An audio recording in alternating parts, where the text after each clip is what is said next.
Thanks for joining us today on Community Pulse. I'm Michelle Jackson, and today we have with us Trapper Badovac. Badovinik. I knew I wasn't going to get it right. I've been trying and trying. Badovinik. Yes. Now, tell me, what origin does that last name come from? That is Croatian. Croatian. Yes. And does it have a meaning? It means free wine. Free wine. But forget it, you're not getting it. Darn, I thought there was perks with this job. Now, Trapper, you are an author. Yes. Correct, as well as a fly fisherman. Yes. And today we have two of your books with us. And I would like to talk about those a little bit, and I would also like to talk about your experience, your fly fishing experience here in Montana, because it seems to be quite extensive. I hope so. If I'm writing about it, it better be extensive. Now let's just take a quick peek at your first book. It was written when? Fly Fishing Montana's Missouri River came out in the spring of 2003. And tell us a little bit about this book. I wrote this book initially because, A, nobody had written a book about the Missouri River. It's a wonderful fishery. The promised land of fly fishing, and for a lot of folks all over the world, this river is known to people all over the place.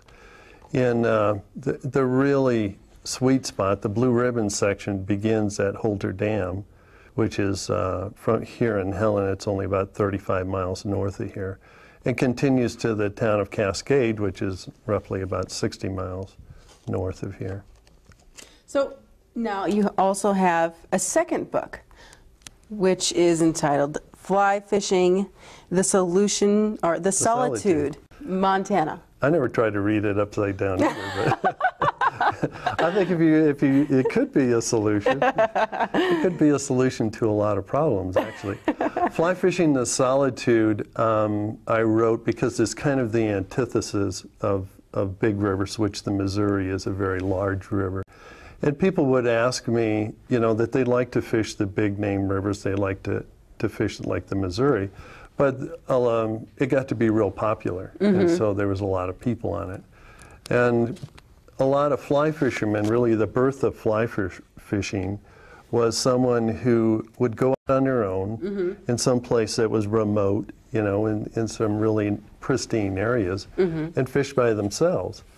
And the second book, Fly Fishing the Solitude, was really, it was really as a result of people asking me those types of questions. How do I find those places? How do I fish them?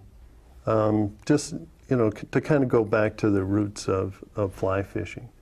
And this book kind of gets into the nitty-gritty of all of that. Great. And where can we find these books? Well, you can find them off my website. You can find them here in Helena.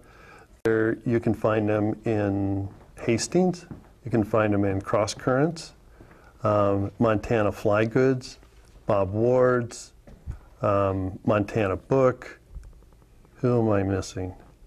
That's a pretty Sports. That's a great list.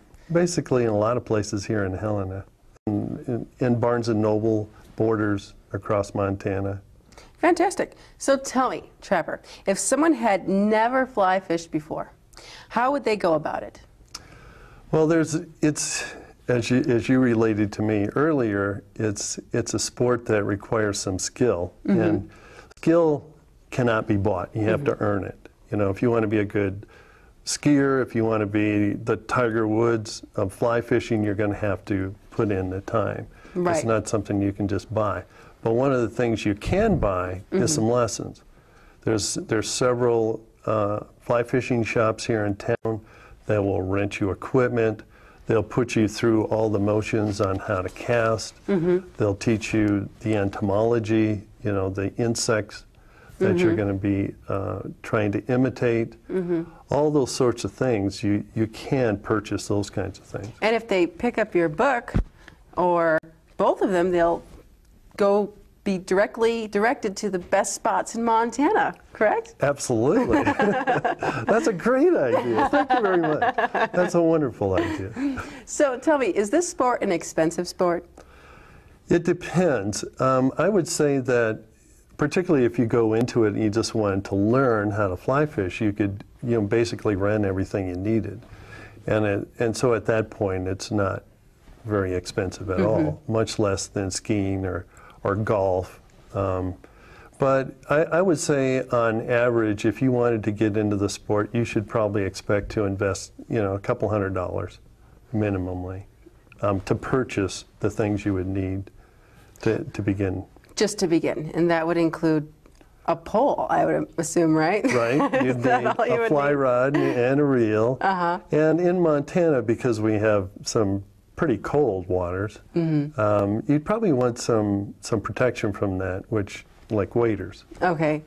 And waders are big, long boots, right? Yes. Well, that technology has grown a tremendous amount since I started fishing when I was a kid. We used to have these, they were like Knights of Armor suits made out of rubber. They were awful. And then canvas boots, and then graduated into neoprene. And now there's all kinds of wonderful Gore-Tex materials that are waterproof, but they're light. And they breathe, which is kind of an amazing technology that you can stand in water and get out of water and they breathe. Well, those sound a little spendy. They can be. I would say probably a fairly inexpensive pair of Gore-Tex waders or lightweight waders right now would probably cost somewhere around in between $75 and all the way up to maybe $300-400. So a rod and a reel, a pair of Gore-Tex boots, and you're on your way. What about bait? Flies, yes. Flies? Well, yes. You can buy flies all at any of those places except the bookstores I named. Some of them are as little as $1. What would be in a starter kit? What kind of selection? Oh, you would probably have some dry flies, some nymphs, which imitate the subsurface insects. You could start out with $20 worth of flies and probably do pretty well. Or you can go find some fly fishermen and beg them off in them. People who fly fish seem to be very into the sport. For many I talk to, it almost seems like a borderline obsession. What do you see as the real allure to fly fishing? Well, I would say more than obsession, it's more like a religion, It's like vegetarianism, all right? People like to think of it as a sport, but the allure, I think, is twofold, Michelle. One is fly fishing where you fly fish. I mean, you don't fly fish at city dumps. No. You don't fly fish in the middle of traffic, You're not fly fishing down at Malfunction Junction. You're fly fishing in some very pristine areas. I mean, the most beautiful parts of our state. You're in the mountains. You're in the trees. You're in wonderful water. You're seeing all kinds of animals. You're out in the best of the best state in the country.